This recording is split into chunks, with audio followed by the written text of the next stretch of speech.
Welcome to the Poetry Show with the Lonely Poet. I am coming with a fool's romance. I know already I have a serious delay. uh, so let's get to all that. I need to adjust this camera. Some people actually shown that I am towards the right or left or something like that earlier. So it's already. I have my AC off, so that it doesn't make any lot of noise. Then to be upfront and honest, I'm going to recite a poem called one of the latest poems which I wrote.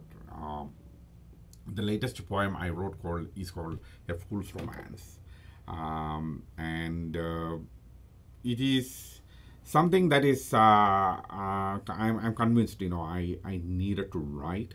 It is completely based on a real life event.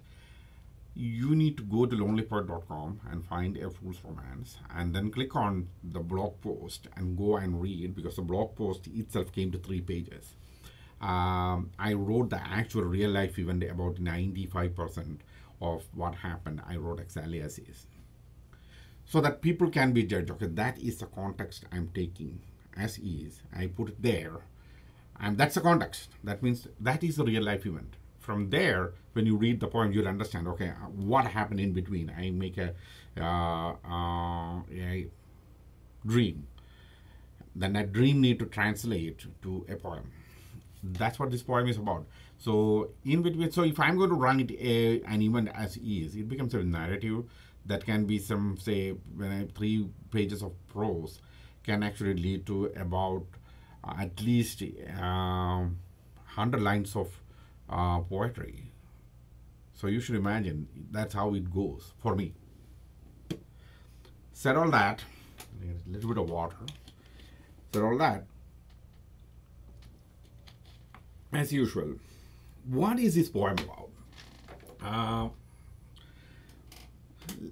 Last time I said I was actually reciting a poem because James told CJ James, he actually commented on my YouTube video too, Christopher James. So he actually told me to recite, the poem so that it makes more sense, when he hears it in my voice. I hope everybody can hear my voice very clearly. So I'm going to come to the poem and then very quickly. Before that, I will give you an idea about what really happened. I don't want to go to the details of all the things that happened, because it is already there. You can go and read it yourself with people who are really, honestly, sincerely interested in knowing what exactly transpired to bring me to this situation that will get translated to a poem. That people can actually read. I mean, it's better you read rather than me sitting here and saying it. But if that is very necessary, if it is a very small event or something like that, I will really do it. But this is long. I don't want to go about 40 minutes of explaining what this context, the original context was, which was essence. That's what I call it, which was essence. The essence of that context is the one that I actually bring it into a dream. And then I actually pop it up into a dream. So that means I myself should be in a bubble where I imagine things and I push it in and then write it out.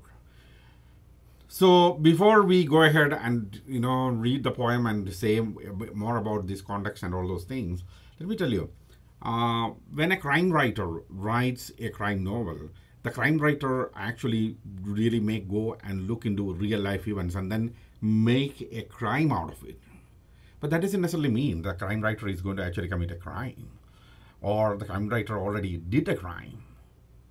I think people who are reading should really understand that even though there is a real life event, the things that comes out of it, are hypothetical. That means I'm imagining things to bring it into a romantic situation. So the real life person who is involved in this, if that person is going to think that I'm going to actually follow that person, or I'm going to do anything about that, or I'm romancing her, of course, I would love to romance her.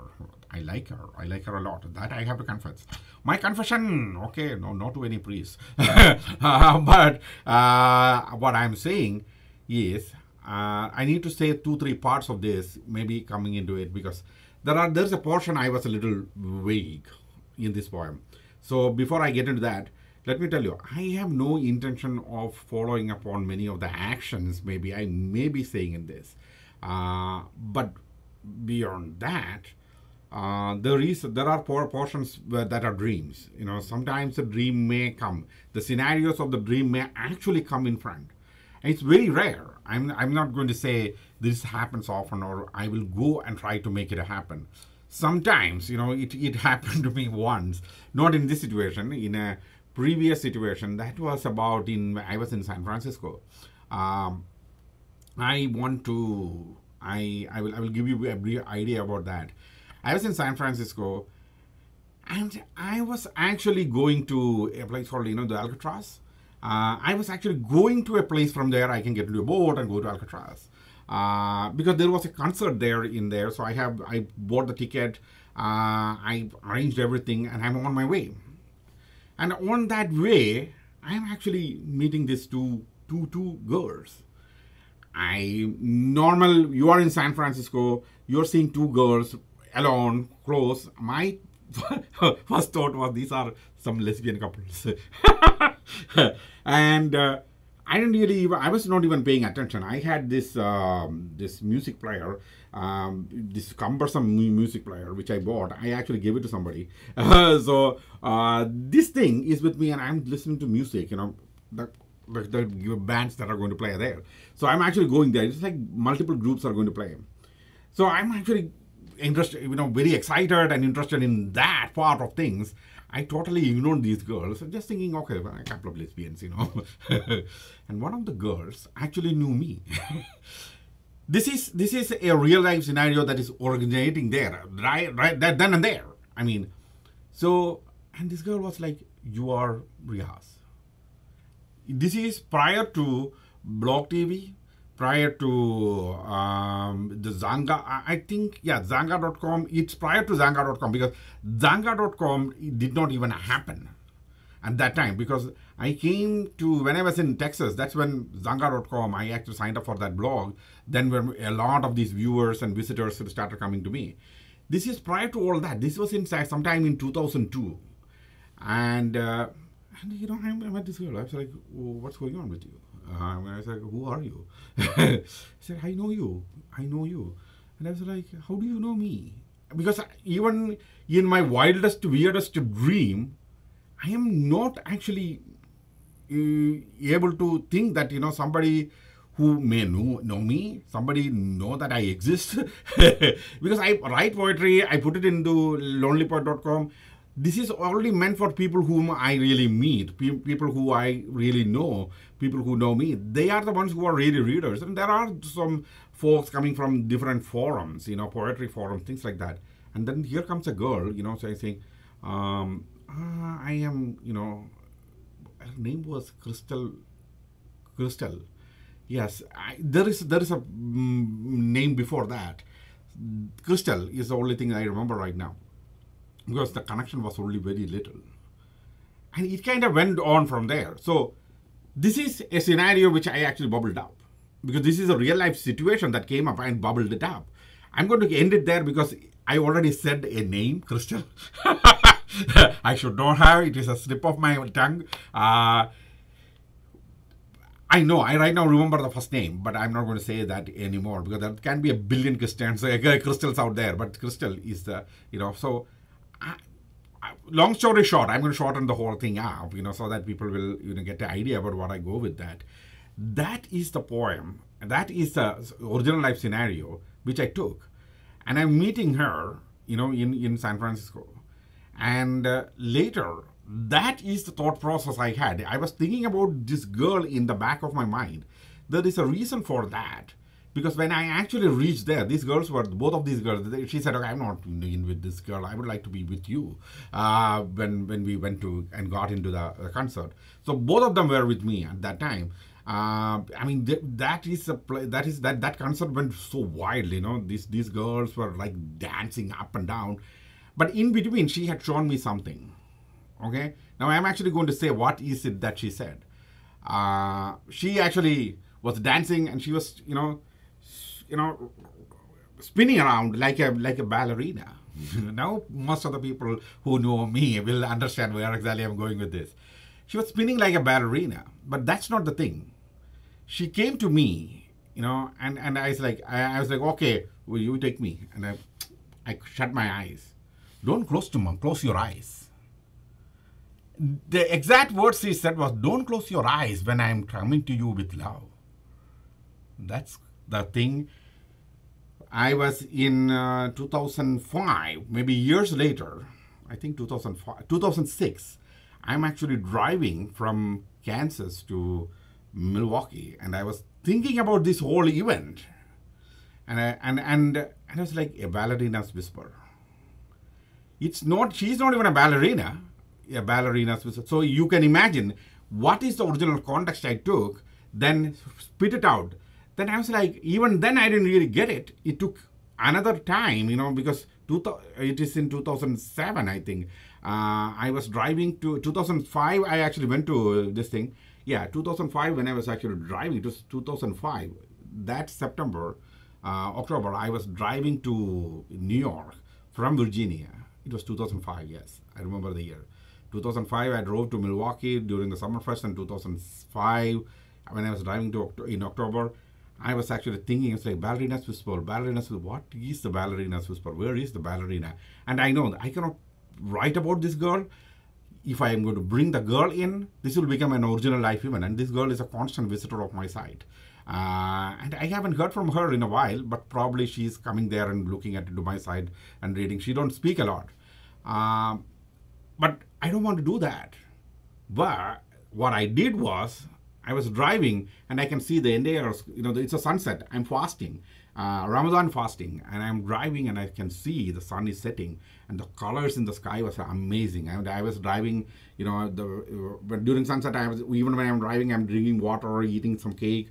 And one of my friends, fiance, was actually talking to me, saying that, oh, okay, now you can break the fast. And, she was saying, okay, you broke the fast. I said, yeah. I'm so amazed by this guy. I'm going to pull over. She's like, that will undermine the whole purpose of, people trying to guide you through. I said, like, I'm going to pull over because it's really beautiful. And I said, like, it's like a ballerina dancing in front of me, this aurora. And I was like, okay, I'm getting the idea from there. From the rest of the trip, I was actually planning the whole poem in there. And instead of what she said was actually taken into that poem, said, don't thou shut your eyes to my love. That's what exactly I said. Now, if you have my book, I think you may have to have my book. Without that, Ballerina's Whisper is only in this book. I'm not advertising here. Well, it's my show. It's my thing. Everything is mine, okay? The site itself is mine, okay? This book. You need to have this book to actually see the poem, A Ballerina's Whisper. I'm not going to whisper Ballerina's because it's a pretty long poem. And that's how I write. So I'm actually bringing the context in. The original context happened in San Francisco. It took years, about maybe 3 years from there, to actually get the next part of the idea, where I actually saying a ballerina's whisper itself. The original event happened, then the ballerina's whisper happened. Then, connecting both these things, it took a natural event I need to see in front of me for me to get triggered the whole idea of a poem. So, if you're saying from 2002 to 2005, it took 3 years for the build-up of the poem to really happen. Sometimes it happened. Sometimes it may not even take that. The original context in this situation, A Fool's Romance, happened when? I think sometime in August. I don't know, not August, sometime in June. I think June last week or something like that. When I actually met this girl, and I'm going to come to that right now. I met a person whom I really, at that time, I was not 100% thinking of really meeting her. 1 week before, I went to her workplace and tried to meet her about a question. Because what is happening, I'm going to be very upfront and honest. I already wrote it there, you can read it. It is like somebody coming into LonelyPoet.com and started searching for that girl in my site. It is from her hometown, I know, because the stat counter log, I wish I could show you, the stat counter log actually is showing from her hometown Somebody's coming, searching for her. And I understood. Okay, what's going on? Why would anybody come to LonelyPoet.com and search for a girl's name? The funny part is that.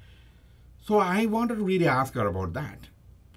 On the flip side of things, there is a constant visitor into my site. Constantly, that means 4 or 5 times every day, this person comes to my site at different times. And like 3 o'clock in the morning. I said it was a month of Ramadan.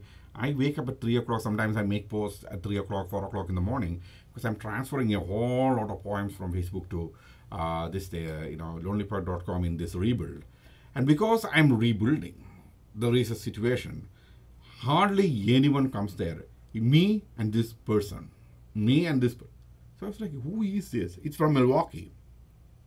It's a little cause of concern for me when somebody obsessively look into my site like that, like coming at 2:30 in the morning, 3 o'clock in the morning. Sometimes there was a day when it was the number of visits was like about 12 times, and it started from about 7 o'clock in the morning and it went all the way 7, 12, 3 o'clock. Then in the night, 9:30, 10:30, 11:30. Every hour almost, this person is visiting my site. And I was like, what is going on? If somebody is constantly visiting, that person is looking for something in my site. I don't know what did I say that triggered this whole thing. I don't know. But it is happening. So these two things are there. I didn't really connect both these things. I was like, I will ask her, why is this person? I know that girl. So when I was sitting in the mall, I was trying to write something that was coming into my mind. I was just sitting in between. There's a lot of people in the food court, and this girl was passing by, and I said, can I ask you something? And I started questioning her. And I mean, not because she said she's not going to sit. She said, I will stand. I'm on my way out. So I started showing her. I said, why is, what is going on here? Why would somebody come and search in my site for you? The whole thing, I can see her face is completely changing by that time. I'm sweating right now because, I need to turn on that. But it's okay because it makes a lot of noise.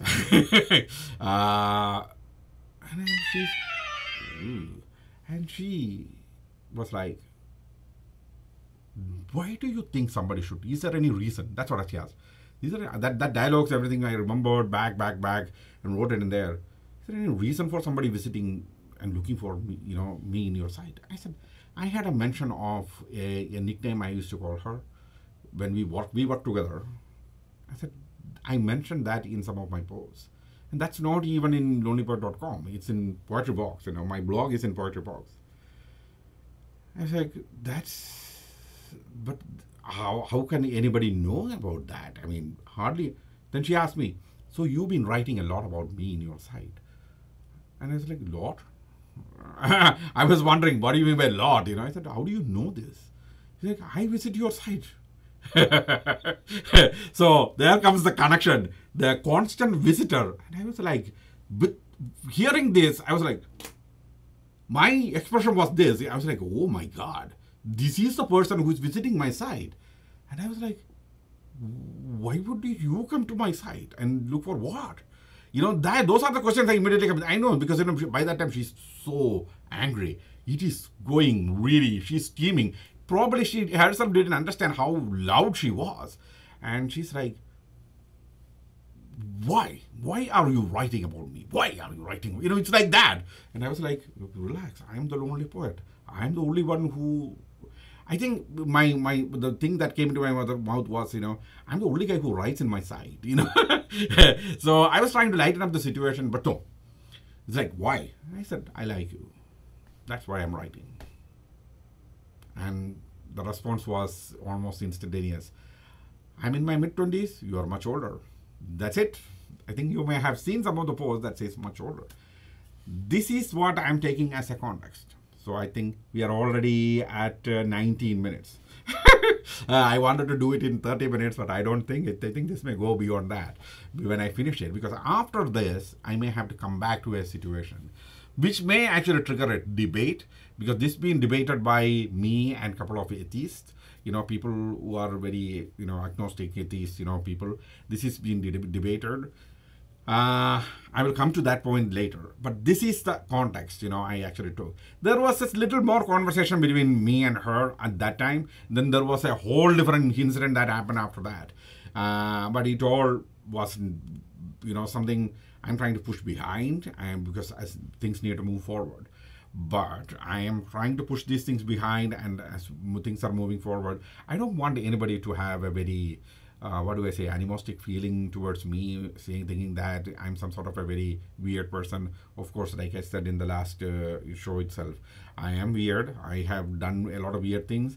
But, connected to this, when I'm actually writing a poem based on a context, I still have to explain probably at least 3 or 5 times a week, or in my posts and as our videos, whatever I'm making at this time, I may have to still explain to people that this is something which I do. This is how I work because of this kind of different ways of feeling. Kit, there's a lady who is in my Facebook actually told about this because somebody who's actually stalking her. Real life stalking, so upon her face. This guy comes to her face every day, and it's like, that's really creepy. If somebody really, really comes in front of you and tempts you, and not understanding, okay, that this is not a relationship. And she said, okay, I'm not interested in you. He's constantly sending her, pictures and things like that, or messages, things like that to her, and following her each and every move, tracking her each and every move, those kind of things. When you compare to that is real stalking. When you compare to this, whoever comes into my site is the only thing that I actually keep track of. I don't go after people. I don't try, when I'm seeing somebody who I really know, in the last, say, from October till now, or November, from last Thanksgiving till now, I may have seen this girl maybe 6 or 7 times. So I'm not even following her. When I go there, and I don't constantly go to this place where she works and in and around that place, I don't constantly go there. I used to. Last year, I used to go there almost every day because I used to work there too. But now, I usually, if I'm going for an evening walk, I walk in lakeside. If there is a baseball game, I don't need to even go to a place where there is looking for people during a baseball game. That's the best place I can. I have about 35,000 people sitting around me, totally strangers. I don't like going with friends to a baseball game or a football game because I like to be with total strangers, talk to those people. Yesterday when I actually went to the baseball game, there was this father and kid, very small girl, maybe 5 or 6 years old, very small girl, and the dad is bringing her, and she started talking to me when I was actually walking in. She started talking to me there itself, So I was like, I was so, amazed how much she knows about baseball. So she's like, where do you park? Why are you I said, I parked outside and I'm walking in, so she's like, why are you parking outside? There's like 100 questions, small kids, how they actually react. So it's so awesome. And, I met their dad. I was talking to her dad. He was like, I need to go and take tickets. That's like one day before I had 2 extra tickets. Nobody was there to come with me. So I was, telling these kind of things. It's not like we talk a lot of personal matters between us. It's just, there are things that are happening there which you can talk about. And that's what I do in the baseball game. When I go in there, you may have seen most of the videos and pictures, 360 videos. There are people sitting behind and right beside me. There is nobody in front of me because my season ticket is right at the first row. So the people I actually talk to, even, Cubs fans who comes there, and other teams fans who comes there, when they are there, I talk to them. I'm friendly to them. They are friendly to me. I'm not stalking all these people, going after these people, tracking these people. There are people who comes from baseball games, whom I met. I actually give them a card. Okay, there is my Facebook. They are not constantly visiting my website. But, even when you actually meet people, so to meet people, I only need to be in a baseball. When there is no baseball game, right? Like today, there was no baseball game. But, today, I thought, okay, I'm going to relax. I'm going to rest. So I was at home. Tomorrow, I have other things to go to.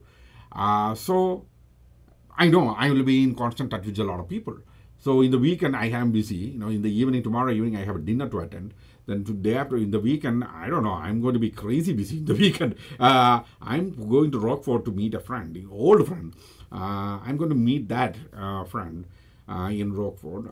So I need to go there. So I was thinking, how do I reach there? Because I don't want to drive all the way. Is there anybody else going into that party? I may or go or may not go. I am decided on that because I cannot stay there in Rockford. So after this party, probably at 2 o'clock, I have to drive back. So she's right. I'm much older.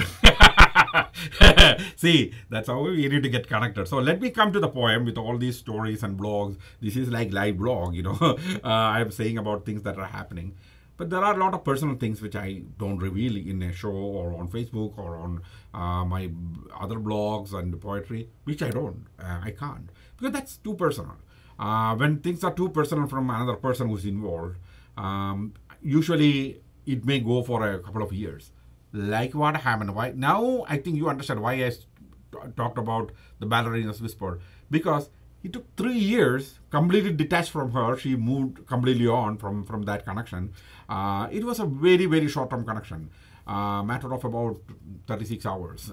Then beyond that, there was no connection. There was no, and we were constantly in communication. That's all I can say. Crystal. Sorry, Crystal, if you're watching the show, don't get all pissed off and say, I revealed your name. But this whole things, it may take 2-3 years before I reveal that kind of information. It took from 2001, about 56, 17 years for me, easily 17 years for me to reveal her even part of her name. It's not even, only one part of her name is Crystal. That may happen down the road about this person too. That may happen. But that may be by that time, either we are married or she's married to somebody else. I will be somewhere else. I don't know. I probably will be here in Milwaukee. Probably I'll be in Milwaukee. If I'm not in Milwaukee, I'll be in Green Bay. These two places are the only ones I want to really live. Because Milwaukee, I have the Brewers and I can go and watch the Packers. If I'm in Green Bay, I still can watch the Packers there. Milwaukee, I can come and watch the Brewers, whenever I want. I may not, take a season ticket from that point. But I still, you see one or two of these places where I really want to be. I'm in Milwaukee. I'm completely settled here. If I am going to move to a different place, that will be Green Bay. That's it. So, my point is, long story short, all these things connected to one part. I do things, then I say things about it. No, I dream about those things, then I say about those things, and I write about what I said. I think you get the connection. I do something, then I actually move and think about that, or then that thought is, or dream about, think or dream about it, then I say about it, and what I said will be written as a piece of poem. Keep that in mind. People who are reading this, people who are watching this, if you want to get angry at me, on my face, not behind me. If you want to really know something about me, the best person to really, really answer my questions about me, not even my mother. She don't live with me. My mother lives in India. Okay? So that's only other person who can authentically say anything about me. My own brothers don't live with me. My sister don't live with me. My cousin, whom I meet, my sister-in-law's cousin actually, I haven't seen her in nearly a month now. Once in a blue moon, I go there. Tomorrow, I'm going there for a dinner. This is happening. So, and I hardly have anybody whom I call as friends. Most of my really close friends, when I came in here, I had hundreds of them. They all moved out. I mean, even the last guy moved to North Carolina. And I don't know whether he's alive, dead, or wiped off by the, this thing. I don't care. See, it's simple as that. People who don't really communicate with me, people who are really not talking to me, I don't want to talk to them. But no matter how friendly they were, no matter what they did it for me, if you don't want to talk to me, I don't want to talk to you. That's me. That's how I can take care of things, okay? And I'm very well trained to live like this. The only trouble is, if I fall, that means many people ask, what if something happens to you? What if I'm sweating, man, shoot. What if something happens to me? Okay, now right now what is happening to me is, okay, I'm sweating. I thought, okay, when I came in, it was quite cool here. Now I'm kind of getting warmed up here. The one reason is this computer. It generates a lot of heat. So all these, I'm fully trained to live alone. I don't really want anybody around me. I cook my own food. I clothe myself. Everything is me, myself, and myself. I am the lonely poet. No, on the other way. Can you see? Lonely poet. Okay. This thing is specially stitched there. Even in the middle of the night, this lonely poet writing, it will actually, it will glitter, it will brighten up, So when I went to see a movie and I'm sitting in the movie theater and one guy comes and say, your hat clearly is visible. It says lonely poet. I was like, sorry guy, I took my hat and put it on my lap. And just flipping the whole thing around once more, okay, before I start the poem, flipping it all around, what I'm saying is, I really, really, really enjoy each and every point of my life. Say, every event, no matter how wicked and weird, God actually said this, all the good and bad comes from me. It all comes from God, okay? That's how I believe. The good, the bad, everything comes from God because God created the devil. It is God's creation. The devil did not get created out of nowhere. God created the devil. That means the bad that is happening to us, God already knows this is what the devil is going to do to you. Okay? So the bad that is happening, weird thing that happens, the sad thing that happens, everything. There is a perspective of good in it. There is a perspective of bad in it. There's a perception of something else in it. So, you know how I deal with life? Take the good part first. It is very, very difficult. It can actually take you. This is one of the reasons why my life goes into a up and I don't. Half of the things I shouldn't. It goes go up, then it goes kaboom. It goes down because it's automatic. It should happen. Okay. So people who don't know anything about this up and down, who are going to deal with me and say, you are my friend, once they deal with me for like 3 months, they will understand, oh, okay, this is shit, man. This guy, I'll become so much, rich and powerful and, I'll be driving this thing, all the things I'll do. Then it comes down, I know. And I'll be laughing even at that time. People say, dude, how do you even laugh at these things? How do you smile? How can you ever smile from what is going on in your life? I said, wait a minute. You ain't know nothing about me. If you ain't know nothing about me, then don't talk to me. That's when people actually break off. Okay? Coming to the fool's romance. Why I called it a fool's romance? It is a phrase that came to my mind. A fool's romance. Okay? Because I thought, the hypothetical scenarios that were coming out of this real life event was, one of the hypothetical scenarios is, what if I am in romance with this girl? I may have a spin-off of this fool's romance poem in a completely different perspective that is coming out of it. What if I'm in a romantic relationship with this girl and and I end up in completely broken down. I have nothing, everything taken away from me except me and this girl. I have to figure this out. What will be that situation? How do I handle that situation? This is a thought process that came and I said, okay, it is a fool's romance. Because that means, at that point you should understand, you are not supposed to be romancing. You are not supposed to be in love. You are not supposed to be in a relationship. You need to fix your fucking shit, There comes the first profanity. It took 33 minutes to actually get to the first word of profanity.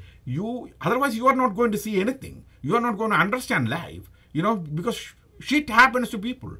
And you will have to deal with that shit. If you are not dealing with that, you are saying everything should be bright and everything should be flourish. Life should be filled with smiles and laughs and everything. Yeah, there are times when you are supposed to go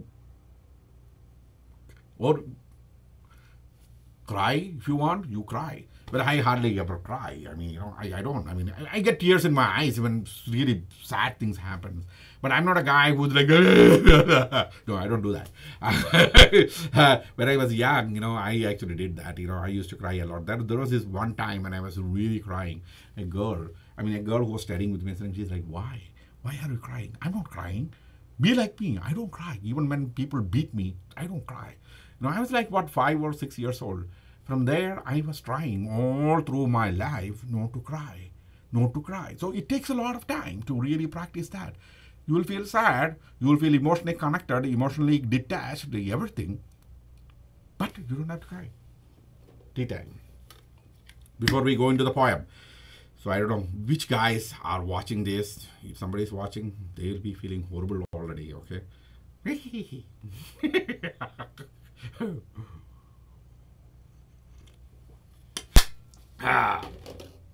So, whoever have a great morning. There are some people who have great morning and happiness evenings. Everything happening to those people, okay? All those people who are having morning now, I wish you a great morning. All you people who are sitting there at 9:34 p.m. in the United States, it will be 10:34 in East Coast. It will be mountain time. It will be like 1 hour. So 8:34, 7:34 in California or the West Coast. All you people, okay, who are watching this show, I know not a lot of people watch me, but who are watching this show or will watch the show down the road from YouTube, you know what? Life need to be dealt with in the most completeness. That every second begins and completes. That second completes. And when that second completes, a portion of your life is just gone behind history. Do not leave that moment unnoticeable for another person.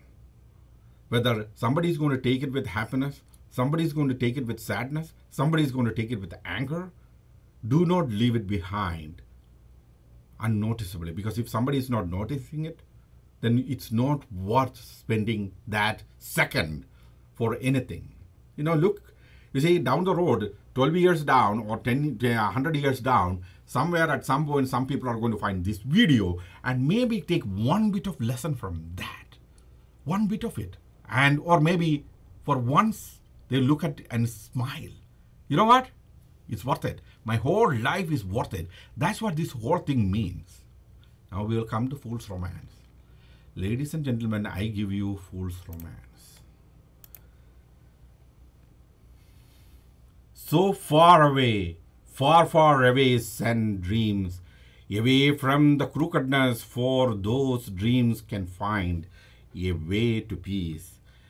Though they landed in a place so desolate, let me get this thing in front of me.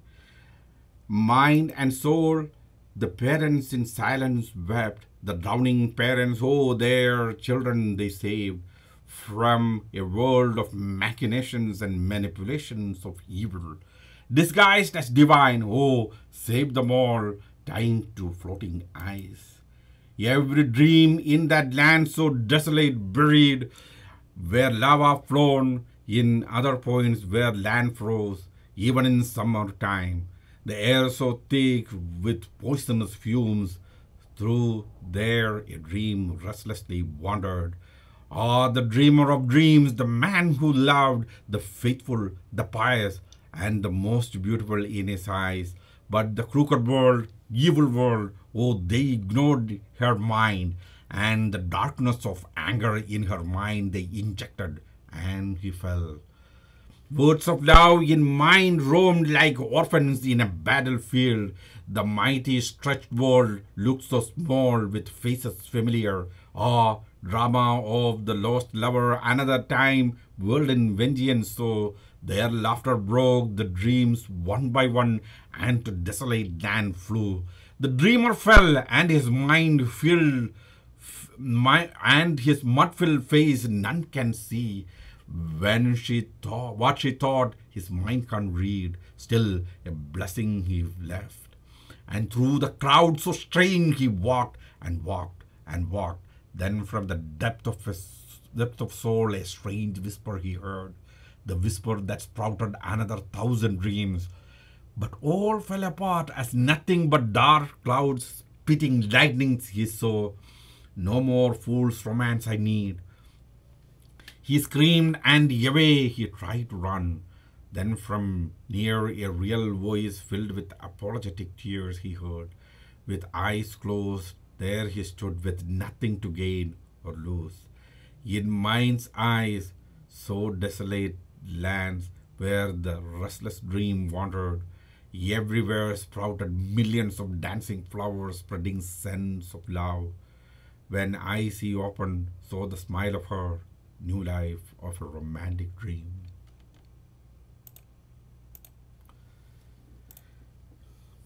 That is what is.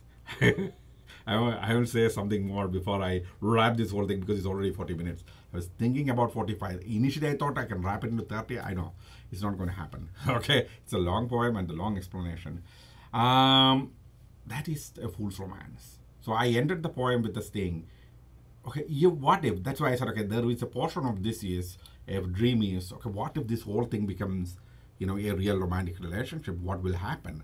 I mean, at that time, the only acceptance that can come is from her, because she need to accept at this point, because the rejection came from her, of anything, even before anything started. She thought, you go away, Now, some portion of this poem need to be having a little bit of explanation, which is there in the post, especially where I talked about evil, manipulations of evil. First of all, then I actually said in this, the crooked world, evil world, oh, they ignored her mind, and the darkness of anger in her mind they injected, and he fell. So this is a portion where I actually came and went, and the some people actually took this in a completely different context. Okay, what I was actually trying to say is, okay, people who are around, when people who are around a person, this is, I very clearly said, what kind of different people that can be around. And I'm going to come down to that dark evil part of things. What is this dark evil I'm talking about?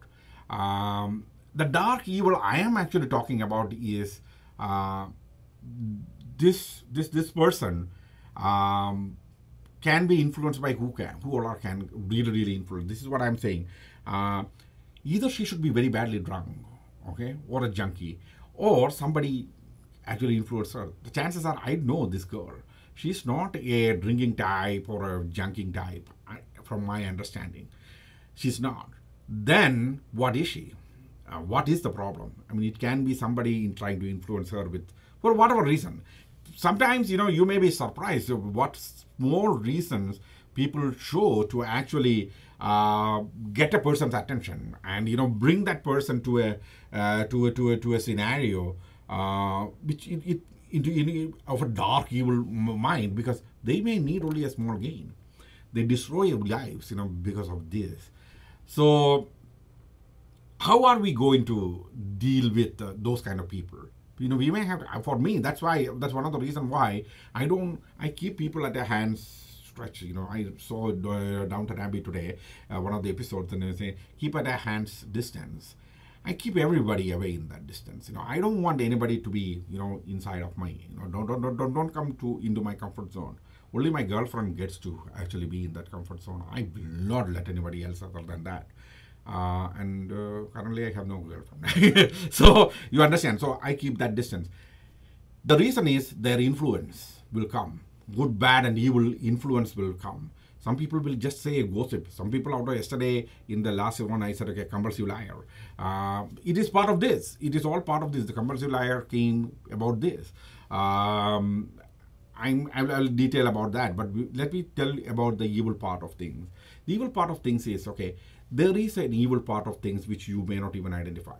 It looks very good because usually it comes from religious people around you. You may be surprised when I say the evil comes from the religious people around you. You may not even recognize that this is an evil that is coming at you. It is an evil in disguise that is coming at you. Especially, this is where my atheist friends really said, you said it right, man. You said it right. I said, this originates from organized religion. When I said organized religion, I know about organized religion in Islam. I'm a Muslim. The organized part of the Islam is like, you may have already seen Wahhabism, Salafism, Wahhabism, these are all one thing. In India, you come as Jamaat Islami, Darwat al-Mujahideen, and these kind of organizations. They are powerful organizations. They actually have a lot of money. They gathered money, they organize things in such a way that they can attack other people through media, through other means, even word to mouth to mouth, conversations, debates. I have seen people debate. They will be defeated by, if they are talking to me, they'll be defeated. Okay, if they find me, these Salafis and all these jihadis, if they find a guy like me, I'm a Sufi. If they find a guy like me, they're the first person they will kill, instead of a Christian or a Jew, they'll be killing me first. Because that's what they would do. Because I'm diagonally opposite to all that. I'm not an organized religious person. Okay? Then I see in organized religion, you can say, I don't know a lot about in Judaism, but there should be. In every religion, there is an organized part in this. In the United States, what you can see is even Muslims as well as, Hindus and, Christians. Mega churches, big ass churches, Catholic church, Episcopal church, Baptist church, that church, this church, every other guy's name, there is a church. And these guys are having millions of dollars. Last year, what happened in Houston, one guy is supposed to open a church for people who are struggling, and he closed the doors. This is what this evil means. That is evil. That person is evil.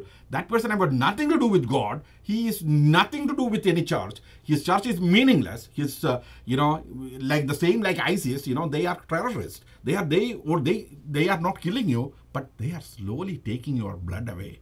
They are slowly eating your flesh away. That's what they are doing. This is my point. That I very decently said in my post. Okay,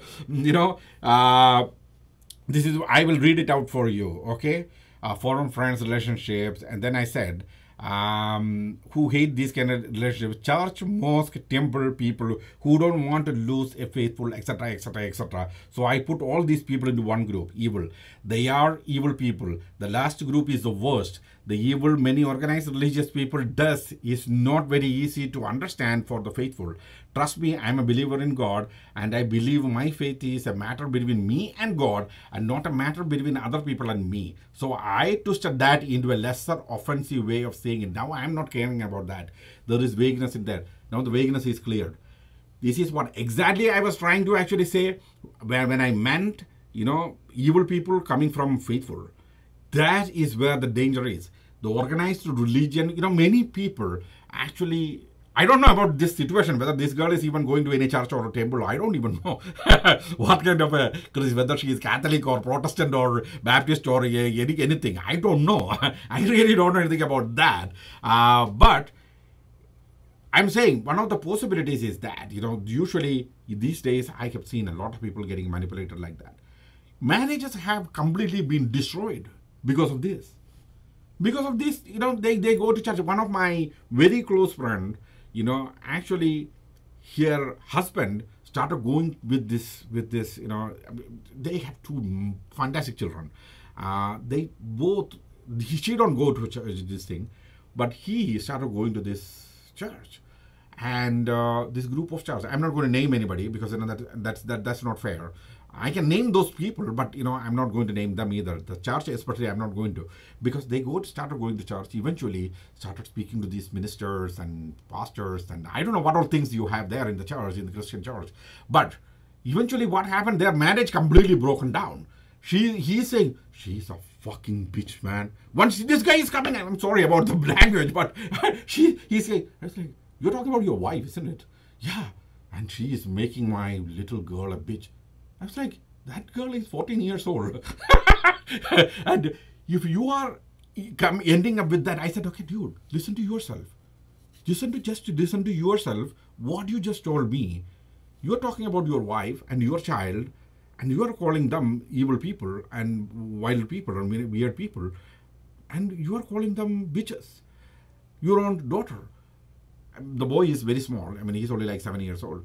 And I was like, how can you say this about your own kids? I mean, it looks like you need to really think about what is making you or driving you to a point where you are calling them these things. Their marriage fell apart, they divorced, and they moved on, and I lost, both of them were very good friends of me.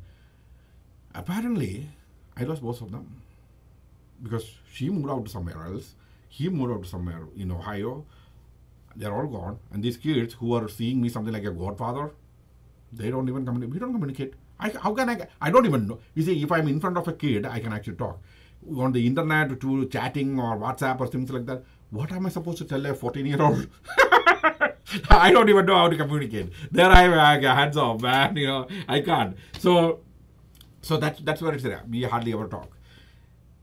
This is what this organized religion can do to you. So be careful when you are dealing with organized religion. Let me tell you, this may not really come and sell well with everyone. Okay? Organized religion is the cause of many distress in the world right now. Okay? You need to understand whatever God told you, whether from Torah to Bible to Quran, even before all that, there was something called Zabur, where, Nuh alayhi salam or Noah, was given a book. All these books actually tells people laws and policies and principles to live by, okay? And that is to that individual. God never said to collectively impose it upon people. I don't think any part of any of these books says, okay, put it all together into one, impose it upon people. My religion is the worst criminals in this, even though in the Quran itself it clearly says there is no compulsion in religion. That one verse actually erases everything they can impose as a government upon people. But still, look at all the Middle Eastern people. Look at all the governments in the Middle East. Okay? They actually took all these things and say, okay, this is Sharia law. Boom. What? There was no Sharia law during the time of the Prophet Muhammad sallallahu alaihi wasallam. There was nothing. There was none of these laws were there. Prophet said, okay, this is a law you are supposed to live by. People lived. Then after that, when all these monarchs and materialistic people came into the thing, they want to control people, they used it to control people.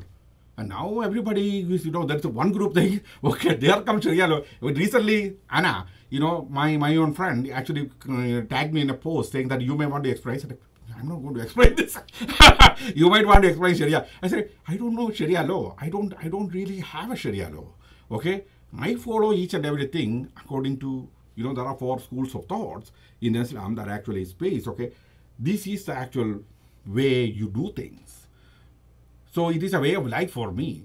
So that's for me. I'm not going to actually tell another person, how to even dress or how to look or where to look, that's not me. That's not my religion. Okay?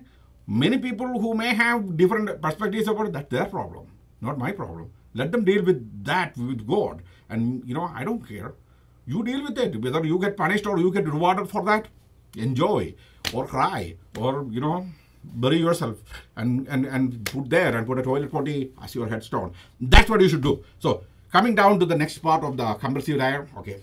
Yesterday I was vague about what I said about the compulsive liar. Where are we? 52 minutes. Nearly an hour now.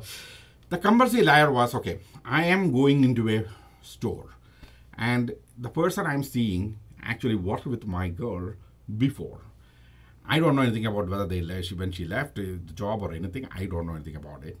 But the same question. I said, okay, that girl's hometown, there are people coming and looking into my site, okay, and searching for her. Then I asked, okay, because they're constant visitor, before all the talk and everything, I asked this particular person, are you the one who is regularly visiting my site? Because May 6th, this whole thing started. May 6th, I met 4 people, okay? One of these 4 started looking into my site on that day. So I went to first the manager in Leeds. Then I went to this girl. The manager in Leeds said, no man, it's not me. So I took his phone. I said, okay, go visit LonelyPoet.com. So I will know if it is you. It's not him. The other person, I went there, tried to talk to her. I said, okay. And she immediately gave me the phone. That itself actually told me this is not the person who is looking at it. So I was like, that gesture itself told me, okay, if she is actually doing this, she is not going to give me a phone. She gave me the phone and said, okay, go ahead, do whatever you want to search with it. Okay, so I looked into LonelyPoet.com. Then I told, then she's like, what is the actual thing? I said, okay, yeah, you know that girl, here somebody from her hometown came to my site and started searching for her. Then there is a question that came. This is how do you know that it is not this person? Last time when I said, I actually said it not right. It was not about the phone. It was something in the phone. How do you know it is not that girl who is searching for it? And I was like, why would she search for herself into my site? Why? I mean, does it make any sense for you or any person come into LonelyPoet.com and start searching for them in that site? Does it make any sense? And I was like, it just doesn't add up. I said, like, oh yeah, you're right. And then I was about to walk away. May 6th was actually, it was Ramadan time. Not May 6th. I mean, it was like May 22nd or 23rd, I think. Yeah. I was about to walk away, and this girl who's sitting there, she's immediately telling me, I haven't seen her in a while. I left that job, and I haven't, met her after that. And I was like, ooh. Because I'm fasting, so that's why I don't talk a lot during the fasting. I was like, wait a minute. I was almost saying, wait a minute. Before that, she continued. What she's saying is, it's about 2 months, I haven't talked to her. That manager who worked there in that place, manager actually quit. And I don't even know whether she works there. I smiled. I didn't really laugh like this. I smiled. Because for apparently some reason, not apparently some reason, I was actually looking into this girl, the other girls, the person whom I'm talking about in this poem. I was looking into her Facebook. About a week before I looked, she had about 773 friends. Okay? 3 days before this incident, I was late in the night, I was actually looking into her Facebook. Because she apparently once blocked me, so whether anything happened there. So I looked at it. I confess, I looked into that Facebook. You know what happens? There was one person added from 773 to 774, I think. Yeah, I think was that number. It is somewhere around that. So I looked at who she added recently. The other girl. I saw that. Then I'm talking after about 3 days, I'm talking to this girl and she's saying, I haven't had any communication with this particular person, in the last 2 months. What? Why would she say that? Why would this person say, I didn't ask when did she see or anything, see her last or when did you talk to her. I didn't. That is called a compulsive liar. Okay? That is compulsively lying. Off the top of their head, they make, afterwards, I haven't communicated with that person. Maybe once I talked to her. After that, no, I won't even go to her place. I don't even go near that because, a compulsive liar can make up things like this off the top of their head and say, and it can only bring more danger to me. It can only bring more animosity to me, more anger from other people. They just go around, compulsive liars, speak about lies, they make things up about other people and say to them. Eventually, people will start hating me. I said, I don't want to deal with these kind of people. That's compulsive lying. So coming to all that, this whole thing led to what? A fool's romance. That's what the poem was about, okay? The whole, if you connect to people, if you connect to the wrong people, I should say, if you connect to the wrong people, if you connect to the wrong group, whether it is religious or, contagious, whatever it is, when you are somewhere around your, say, mid-20s, you pretty much should be alone, whether you're a girl or a man or a boy, whatever it is, transsexual, I don't care. You should be yourself. You should have a perception of yourself. And that perception should be the one you should be following. And your parents are the reasons for you to be here. You should love them as parents, not as friends.